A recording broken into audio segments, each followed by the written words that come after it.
पुरै त्रिशुली आमा लाइभ यो चाहिँ है गाइस यस्तो लाइभ छ। ओहो पुरा ड्याम फुटेर आयो यार, पुरा चाइनाको ड्याम फुटेर आएर रहेछ।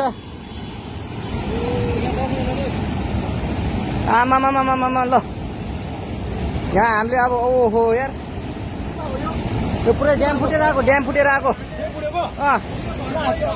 यो घर गयो ल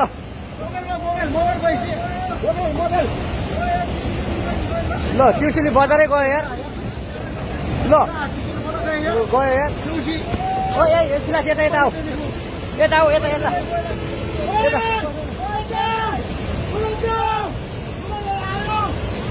आमामामा यार बजारै गयो यार यहाँ नबसौँ ल अलि टाढा बसौँ टाढा यो पुरै ल घरहरू जम्मै गयो ल घरहरू जम्मै गयो यो पुरै आमामा ड्याम यार।